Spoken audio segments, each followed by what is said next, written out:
Yo, what's up mga kaibigan? Halina tayo magkwentuhan. Maagang nag-init si LeBron at gumawa ng 20 points sa first half sa naging tapatan ng Los Angeles Lakers at ng Chicago Bulls na may 4 ng sunod na panalo patungo sa game na ito.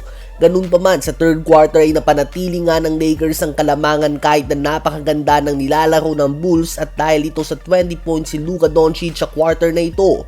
Sa uli ay tuluyan na ang pinutol ng Lakers sa magkakasunod na panalo ng Chicago Bulls sa score na 129-118. Halimaw na stats ang ginawa ni Luka, 46 points, 7 rebounds and 11 assists on 60% shooting sa field including ang 8 3 points, 24 points and 5 rebounds din nga si LeBron at 23 points mula sa bench si Rui Hachimura on 9 of 11 shooting sa field and 4 of 5 shooting sa 3-point line. Kahit na napakatindi nga ng performance ni Luka sa game na ito ay trending nga ang pang slam dunk contest sa dunk ni Jackson Hayes mga kaibigan.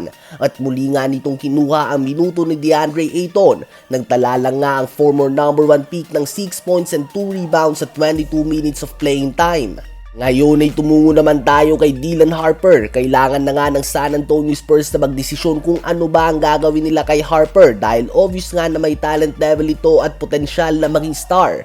Ganun pa man dahil may De'Aaron Fox na nga sila, Stephen Castle, Devin Vassell at Julian Champagnie, hirap nga na makakuha ng consistent playing time ang number 2 pick. Madalas nga siya na maglaro ng less than 20 minutes per game kaya naman hirap siya na makakuha ng magandang momentum at rhythm.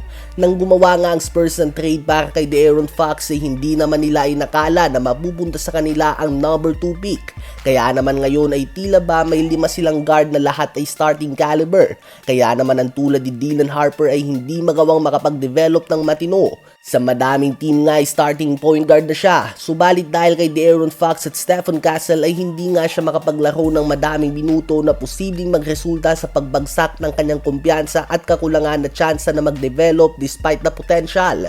Kaya naman kailangan na nga magdesisyon ng Spurs bago sumapit ang trade deadline. Hanggat hindi nga sila nababawasan ng guards, very likely na mahirap na magkaroon ng minuto si Dylan Harper na deserve niya. Sa palagay nyo ba ay dapat na i-trade ng Spurs si Harper kapalit ng isang wing player o big man? O kaya naman si De'Aaron Fox ang i-trade upang makabelo na mag-develop ang number 2 pick Dylan Harper at lumabas ng star potential na meron ito? Ano ba ang masasabi nyo tungkol dito? Nag-struggle naman ang gusto si Tyrese Maxey sa game ng Philadelphia 76ers at ng Charlotte Hornets. Nagtala siya ng season low 6 points and 7 assists on 3 of 12 shooting sa field and negative 36 na plus-minus. Samahan pa ito ng pagpapahinga ni Joel Embiid at Paul George sa game na ito. Tambak ngang inabot ng Philadelphia 76ers sa Charlotte Hornets sa score na 130-93. 30 points and 8 rebounds si Brandon Miller on 9 of 11 shooting sa field including ang 6 na 3 points. 12 points, 8 rebounds and 6 assists din si Con Canupel at 11 points and 8 assists si LaMelo Ball.